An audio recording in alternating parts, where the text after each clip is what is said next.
Box ഓഫീസിൽ റെക്കോർഡുകൾ തീർത്ത് മോഹൻലാൽ പ്രിയദർശൻ ചിത്രം ഒപ്പം മുന്നേറുകയാണ്. ഒപ്പം തകർത്തെറിഞ്ഞ ചില റെക്കോർഡുകൾ. ഏറ്റവും കുറഞ്ഞ ദിവസങ്ങൾ കൊണ്ട് 10 കോടി കളക്ഷൻ നേടിയ ചിത്രമെന്ന റെക്കോർഡ് ഒപ്പം സ്വന്തമാക്കിയിരുന്നു. അൽഫോൺസ് പുത്രൻ നിവിൻപോളി ടീമിന്റെ സൂപ്പർ ഹിറ്റ് ചിത്രം പ്രേമത്തിന്റെ റെക്കോർഡാണ് ഒപ്പം മറികടന്നത്. ആദ്യവാരം ഏറ്റവും കൂടുതൽ കളക്ഷൻ നേടിയ മലയാള ചിത്രം എന്ന റെക്കോർഡും ഒപ്പത്തിന്റെ പേരിലാണ്. പ്രേമത്തിന്റെ റെക്കോർഡ് തന്നെയാണ് ഇവിടെയും ഒപ്പം തകർത്തത്.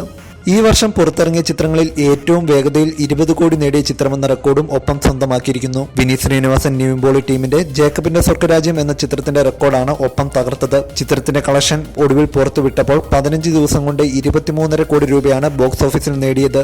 ഓണം ചിത്രമായി തിയേറ്ററിലെത്തിയ ഒപ്പം സെപ്റ്റംബർ 23 മുതലാണ് വിദേശത്ത് പ്രദർശനം ആരംഭിച്ചത്. ചിത്രം 119 തിയേറ്ററുകളിലാണ് വിദേശത്ത് പ്രദർശനത്തിനെത്തിയത്. ആദ്യമായാണ് ഒരു മലയാളം ചിത്രം വിദേശത്ത് ഇത്രത്തോളം തിയേറ്ററുകളിൽ പ്രദർശനത്തിനെത്തുന്നത്.